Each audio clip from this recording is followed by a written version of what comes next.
that it was on mute. Reset. All right. Good morning. Welcome to the December Inside Story at Holy Spirit Parish. Our theme this fall is of prayer and pilgrimage. And today we have two gentlemen whose journey of faith has been quite a pilgrimage. On every pilgrimage, there are signs along the way, and there are people that you meet, places it's important to stop. But not everyone pays attention to the signs. Not everyone stops to get to know the stranger walking with them. Not everyone finds places of rest and renewal. The two gentlemen who will be speaking with us today are the kind of people who know how to read the signs. They invite conversation with other pilgrims on the journey, particularly those who seem marginalized or poor. And they certainly take time to rest and renew themselves as they continue on the way. So it is my pleasure to introduce today Gregg Cumley from the beloved community, and he's going to be sharing a part of the inside journey of his faith and how it has led him to create the mission Laundry Love. And in this space, needing no introduction, Gregg Hansel, who will also be sharing the inside story of his faith and leading to a whole variety of missions here, but particularly the Warming Center. So thank you for being with us today, gentlemen.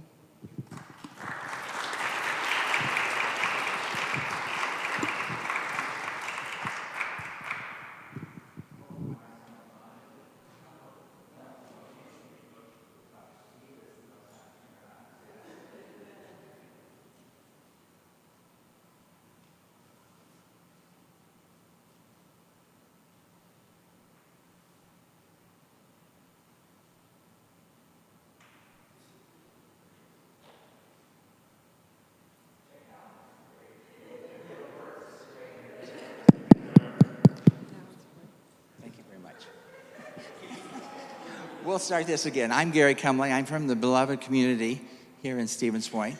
A little bit about my faith journey. I mean, when I was asked to present about my faith journey, I was like, I don't know if I've ever presented that publicly. And so, again, I'll share just a little bit. My youth, anyhow, I was not raised in the church. I ended up going to church with friends. I was baptized in the Lutheran Church. Basically, my parents made me go to church, but they never went. So again, like having that support. As I grew older, I went to college like a lot of people, and I never went to church. And then as I got married, my wife and I, she was also Lutheran, and we ended up becoming active in the church. Taking our two children to church, going through confirmation, and again, my faith journey, we have lived in Stevens Point since 1990, and again, we started out at Redeemer Lutheran Church when it was a mission church at Bannock School, so that was probably 25 years ago, and then we moved into our building behind Fleet Farm, and was always involved in church. And my faith journey, I guess an analogy I have is I see faith as on a path. So there are times I'm on the path, and there are times I'm off the path. Because again, I'm only human like all of us. And so I think faith, again, for me, faith is hope. I've always had hope. Some of my background, I'm a speech pathologist by training. I taught over here at the university. I was the chair of the communication disorders department, and I've always worked with individuals who had special needs. And I always said, the ones that are the most involved are my people. And I worked in, my area was augmentative communication, where individuals who were non-speaking, and we used voice output devices, computers, because again, if you think about communication, that is a very human thing that we all have. And so individuals who have cerebral palsy, ALS, I worked with those individuals. But again, like I said, I've been on this journey. Redeemer's been on a journey as well. We joined churches with Intercession Episcopal Church 6 years ago, and that has been a very positive merger. We as a congregation are very oriented into Jesus' love. I mean, we're involved with One Big Tent, Laundry Love, a compassion response team. So again, we're there following Jesus and the love he has. And so that's a little bit of a little background about my faith journey. Again, like I said, I'm on a path and I'm on a journey. And so let me talk a little bit about Laundry Love Ministry.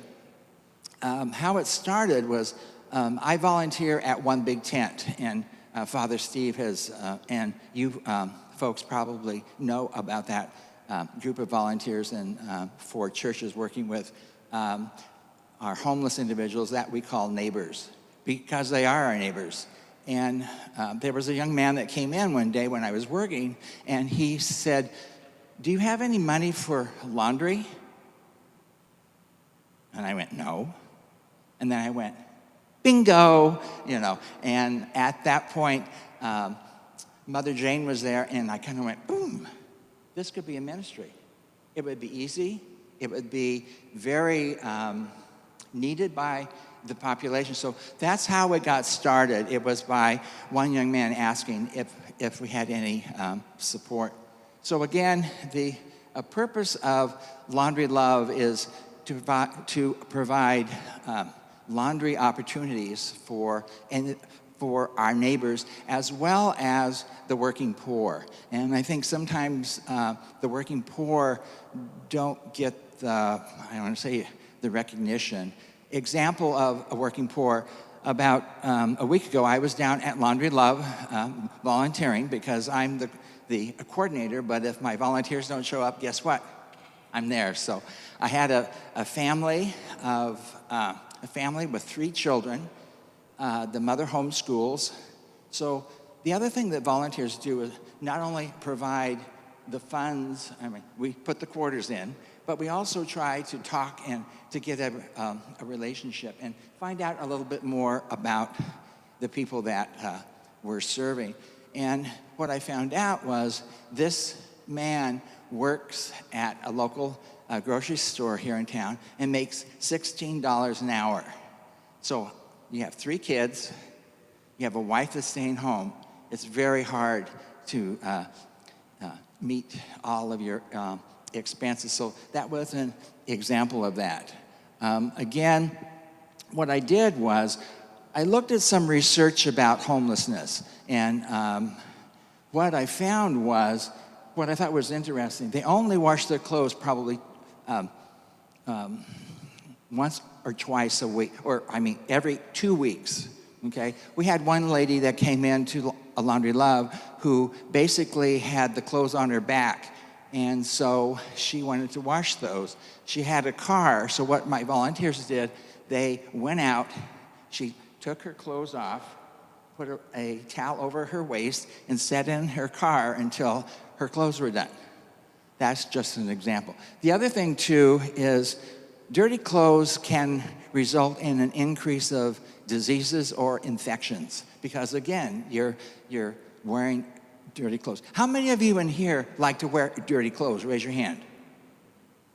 I say this at every church I go to, and nobody raises their hand. So again, the other thing I found out, that many times our neighbors throw their clothes away when they're dirty, and I've seen that at the laundromat. And again, having clean clothes, what the research also showed was it helps in self-esteem. And we've had individuals say that having clean clothes helps the community, because I'm not stinky when you walk by me now. Or it helps in hopefully having a better positive attitude when you go in for a job interview.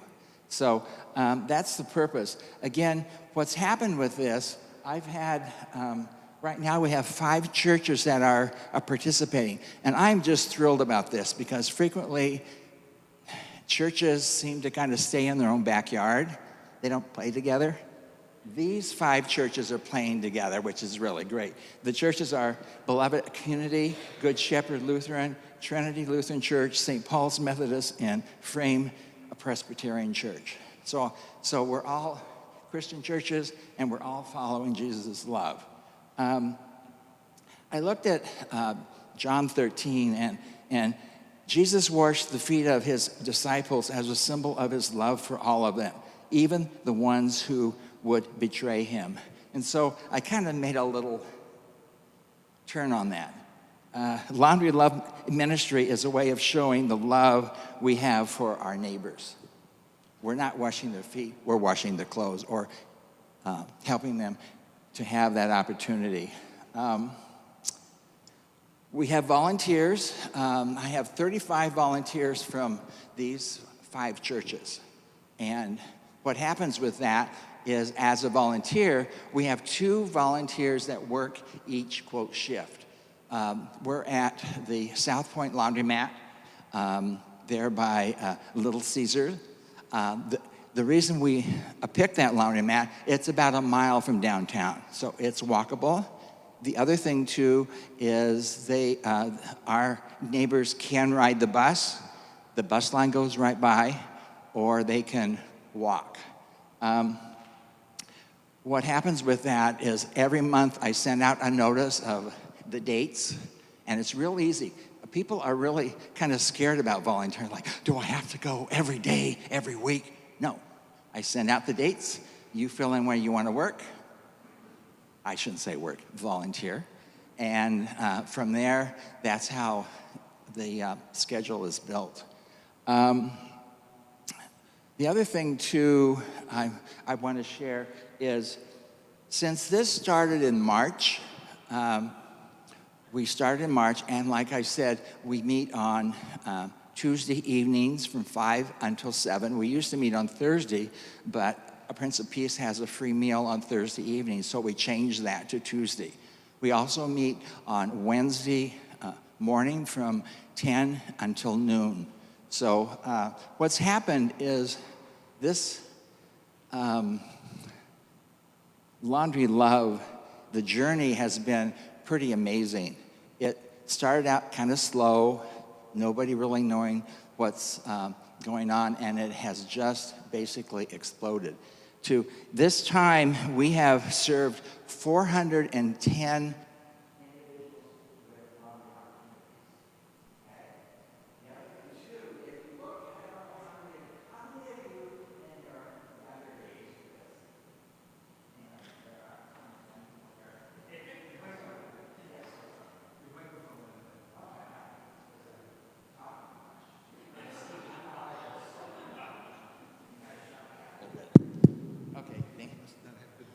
Okay. Let's see, where was it? Uh-oh. Oh, I know. Yeah, okay. When we were younger, I'm sure a lot of us went to the laundromat, and it was, at that time, we thought pretty reasonably priced, and a couple bucks, and you could do it. Nowadays, the cost of laundry for a small load is $5. A medium load is $6.50. A large load is $9.25. Drying is 25 cents for 4 minutes. Okay, when you start to add that up, it gets pretty expensive. So again, that's just the reality of it. And again, it's not just South Point Laundromat, because I've checked out some laundromats. They aren't overpriced. That's kind of what the going rate is. So back to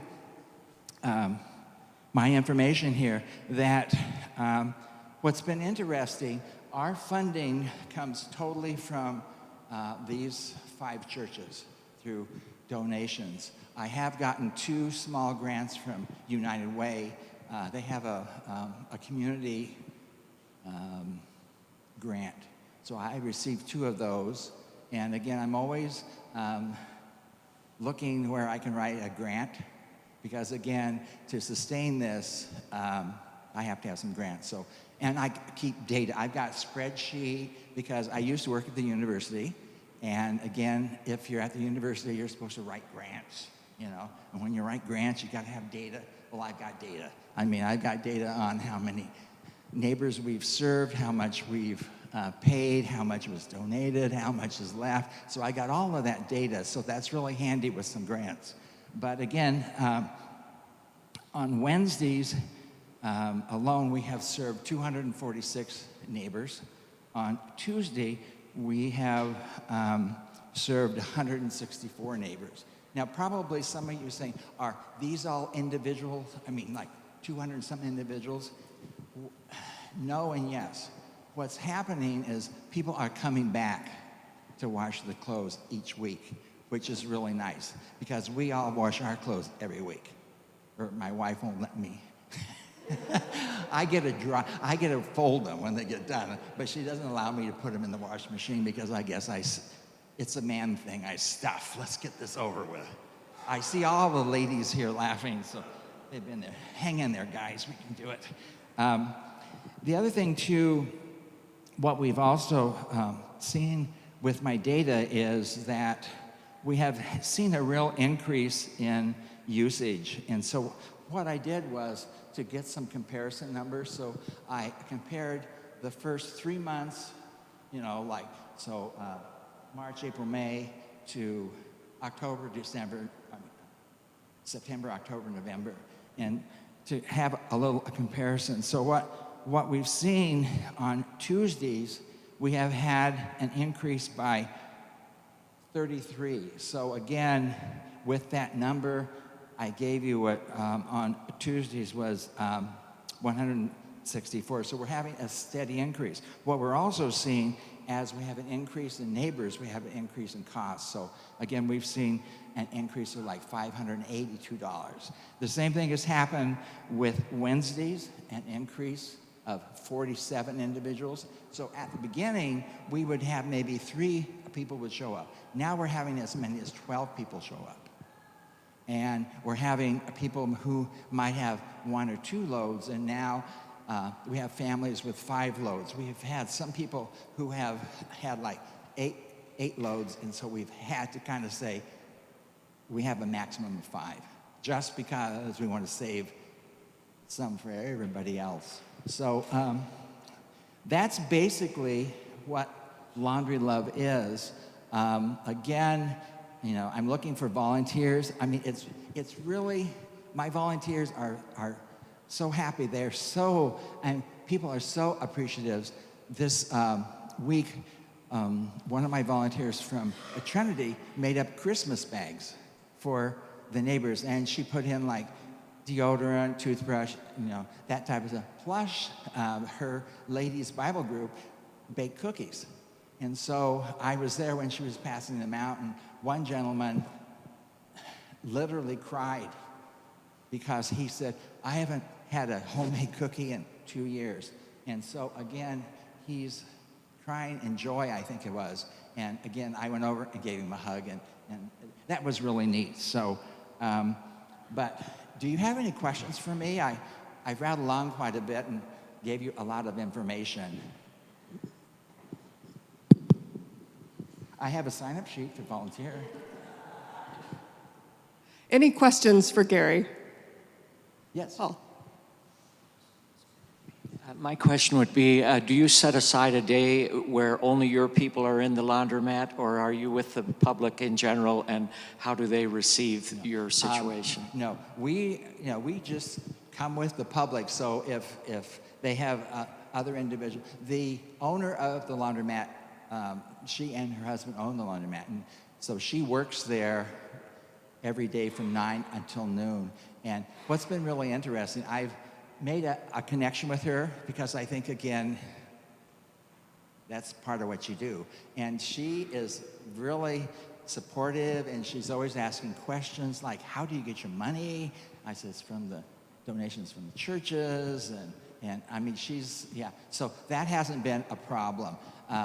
Sometimes on Tuesday evenings, it's a little busy just because of our people and then other people from the public, but it hasn't been a problem.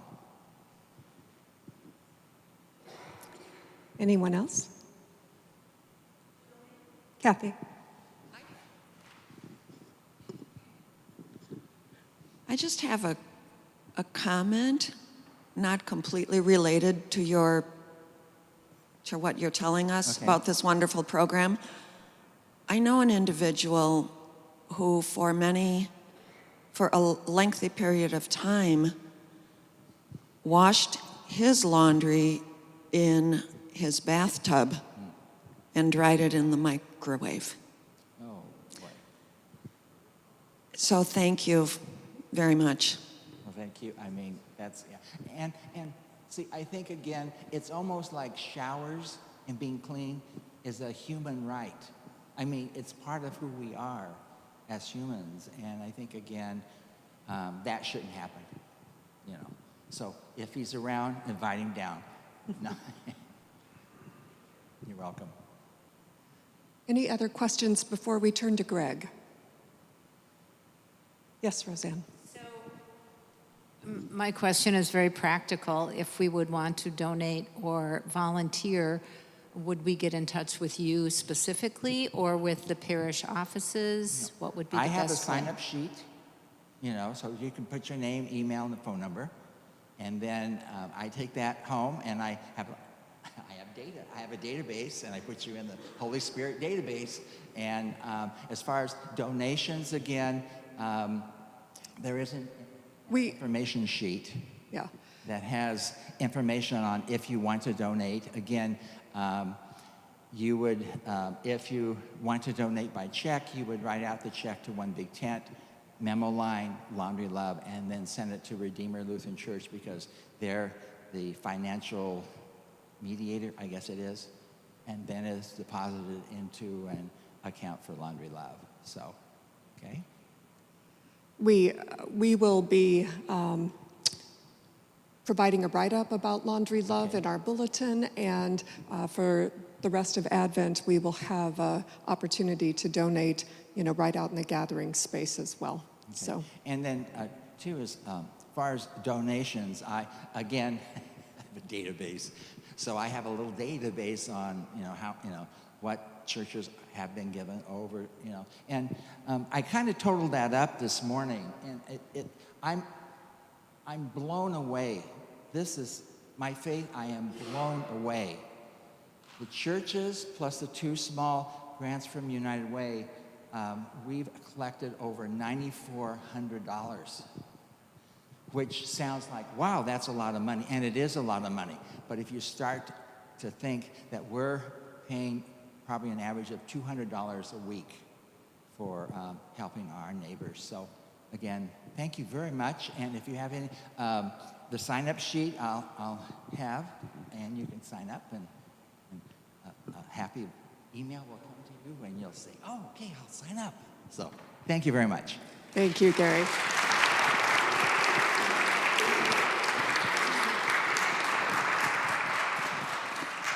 Next. Why someone really said tell about my journey. So I grew up in an uber Catholic family. It was not uncommon that we would go to church 16 times in a week. A block from the church, a block from the school, a block from the convent. So I served early morning mass, went to mass with school kids, novena to Our Lady of Perpetual Help, stations in the afternoon, stations on and on and on. Rosary every night until my brothers and I all fell asleep during the rosary one night, and then we stopped that. About when I was in my early 20s, I read a book. It was called Rich Christians in the Age of Hunger by Ron Sider. Has anybody read that? It's a great book. Ron just passed away not too long ago. But it just convicted me in terms of what the gospel asked us to do in taking care of those people most in need. Matthew 25, you know, the least of my brothers and sisters. And so when my wife Kathy and I got married, we moved to Prairie du Chien and we started to do some community organizing. We started a food pantry because it was one of the poorest counties in Wisconsin and they had no food pantry. We did a lot of activities and fundraising for global poverty and local poverty. And then we went and worked at a reverse mission center in Mexico. And what that was is groups from the United States would come down and they'd get a 4-day experience of what poverty was like. So we'd take them to a squatter settlement, 7,000 people with 5 taps of water that was turned on for a couple hours of night, living in Toyota cardboard boxes. Or we'd take them out to the rural poverty where a family of 8 had lost 3 of their children to starvation because they didn't have enough to eat. So it was pretty brutal. And then we would bring in speakers like Bishop Mendez Arceo from Cuernavaca, who is the person who spoke the most at Vatican II, would come in and talk about what's causing all this. We bring in government people. We bring in the former UN ambassador from Guatemala who had to flee to Cuba during the coup the United States had there. He would come and speak sometimes. And so basically we convicted people about, wow, we're all part of this. It's our responsibility. The speaker that affected me the most, though, was a little nun who would come a lot. And she would talk to us, and she'd draw a picture on a blackboard. And she'd say, oh, you Americans, you have such big heads. You think big thoughts, and you discuss these things and how to help and how to make things better. And you have such big hearts, she said. You feel so deep, and you feel really badly about what goes on. And then she said, and you have tiny little hands and feet because you really don't want to get involved. So from that point on, as my wife will say to me, once you see it, it's hard to unsee it. So then we kind of took the attitude that what we believe is what we do. So we started doing refugee work in the 80s with Central Americans. We ran a program that brought kids from Mississippi up here for 15 years, hundreds of kids. Lots and lots of things, obviously refugees again recently, and now homelessness. I'm not going to just talk about the warming center. I'm going to talk about homelessness in general from 2 points. There are a lot of people in our area who have misunderstandings of homelessness and some sad attitudes. And we have a lot of people, many of them here, who are really trying to do good work for the homeless. Okay? For instance, Franciscans downtown. Okay? It's been there how long, Bill? 10 years? And yeah, and so Father Placid didn't necessarily start that to be a homeless center, but it kind of is now. And people don't like Franciscans downtown. Okay? I have had a number of landlords in the city call me, and they'll use this term, as well as government leaders in the city that will use this term. Why are those people there? What's wrong with those people? Why don't those people, and they keep using the term those people. And there are people. They're my people. And so I think we've already gotten to the point in our community where we're looking to push them away. And so there's a lot of flack towards Franciscans. I'm on the advisory board with Bill, and we've talked. But it's great work what they're doing there. I work one night a week at the warming center. It's amazing how many times people who come to the warming center talk about the Franciscans, whether it was a warm place to be or the food they have, which is really, really good. So that's a really good piece that's going on. The warming center at Frame Presbyterian, I've been there since it started 8 years ago, is a great thing. But we're going to be in real trouble this year for a couple of reasons. One, we can only take 20. That's the agreement we have with the city and with Frame. And many nights already this year, we've had 20. And it's not cold yet. And, people say, what types of people are there at the warming center? There's all types. People become homeless for lots and lots of reasons. Healthcare, okay? Loss of a job, car breakdown, housing's too expensive. It's really, really tough. Mental illness, a third of people in the United States are are mentally ill who are homeless. And in my experience, so how the warming center works is there's a paid staff there, and in the morning then we have a volunteer come at 5:30 at night, and then we have another volunteer who comes from 8 until midnight or later to make sure everybody's asleep. But a lot of times between midnight maybe and 5 in the morning, there's just one person there. Now, there haven't been any problems during that time, but I'm worried about that, because what if something happens? Now, I'm not going to do much to stop something. And again, in 8 years, there's only been one incident that I've been there we've had to call the police. But I worry about that. And so my worries led to me this summer to write letters to 20 churches. And I asked them to participate in something called a room at the inn. It's a summer proposal. So in Nashville, Tennessee, years ago, they had a terrible homeless problem, and a priest said, we got to all get together and do this. This is the church's job. So we contacted all these churches, and the response was, we don't want to do it. We don't want to help. And so the priest basically went around and publicly began to shame all the churches. And today, they have a beautiful center and 100 churches who participate, and each church is signed up for so many months, so many nights a year, probably only half a dozen, 10 nights a year, where they take the overflow crowd, if there are any, and so the homeless are cared for with food and at least a place to stay. That's minimal stuff. So we're trying to do that here in Stevens Point, and I've heard back from 6 of the 20 churches. 2 are going to make some food at night for a week. Holy Spirit said they would do a week of not just food at night, but try to get volunteers. And I smiled at Brian and I said, oh, we can do better than that. And so now we're going to try to do two weeks, maybe more. And then I heard from 4 other churches who can't find people who want to do it. And I didn't hear from 14 churches. So I told Tiffany and Sam, who are kind of the heads of the place now, that this next week, well, probably right after Christmas, we'll begin the shaming process of churches, where I'll start to call them and say, come on. Because for me, and this is not for you, but for me and how I see it, if these are the people that we have to take care of, they have nothing. And so we should be able to do that. A third piece of this is there's a group of us that are working, and we're trying to find a permanent spot like Wausau has. Wausau is a beautiful center, to find a permanent spot for all sorts of things. I'd love to put Gary out of business. That's one of my goals. Yep. I want to do it so we can have a place where we have washers and dryers there so they can come into a safe place. I mean, we're working right now with the city to find a place where we can get lockers outside under some sort of shelter so people can store their stuff and they don't have to haul it all around. That's a huge struggle. And of course, the problem we have is if you follow the news, the city and the county don't want to play with each other very well. You know, they're fighting each other. But this group is working, and our goal is to find a permanent spot where maybe we work with Franciscans and we provide daycare part of the time.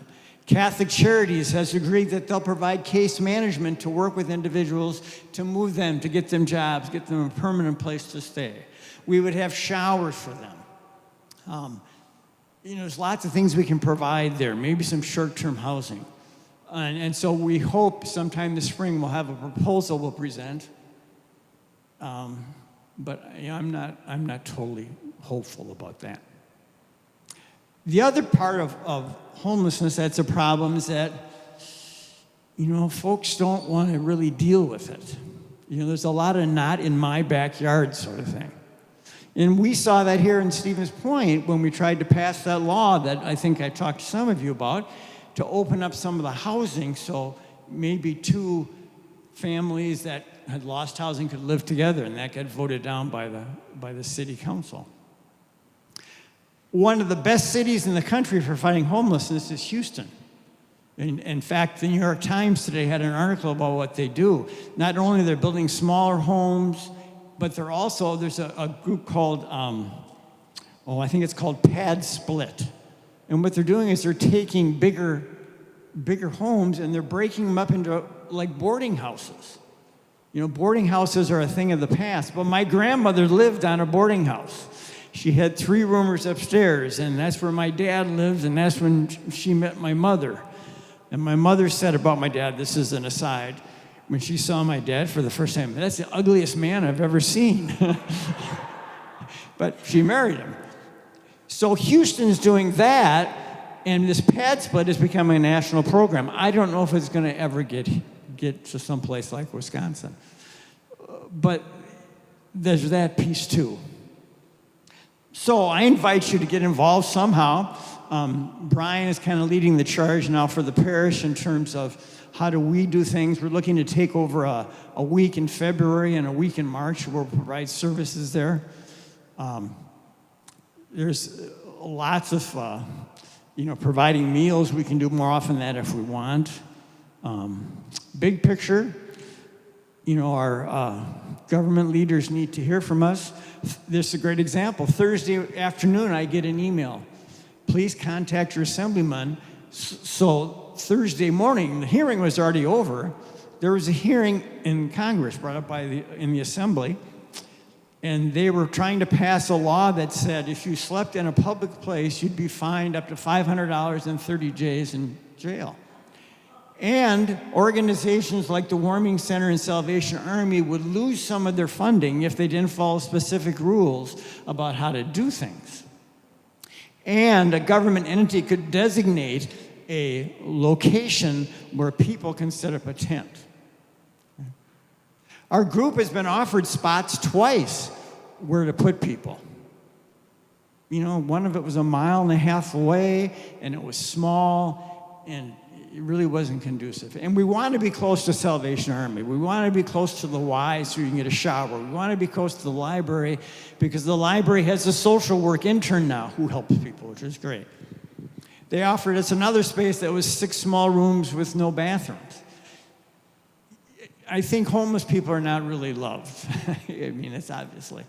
And so I just invite people to say, let's, as Gary is saying, let's show them some respect. Let's show them some love. And all we're asking for is for a place to stay and maybe a shower and support like that. So I'll be quiet. Yeah. At One Big Tent, we had showers, and it was great. I mean, it was wonderful, and they just appreciated these free showers. And all of a sudden, we received a letter from the city attorney saying that we had to shut them down because there was a liability issue. And many of our homeless individuals, neighbors, thought about that and said, well, why can't we have like a liability waiver or something? But again, the city... that was the county, Gary. Oh, was it the county? Okay.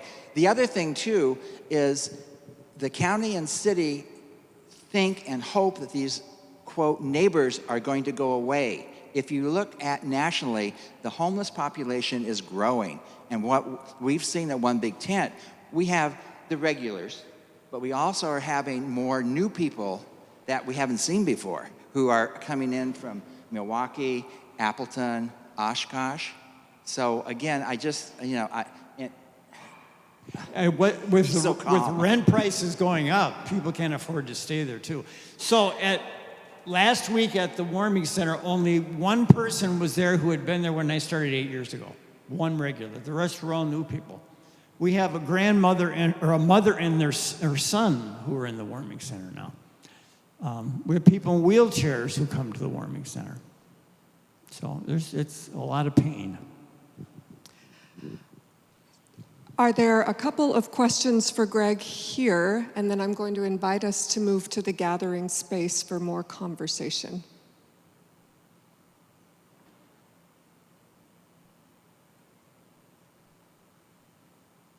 There are no questions because Great, thank you. You have helped us to open our hearts a little more to the sobering reality. So, thank you for being with us.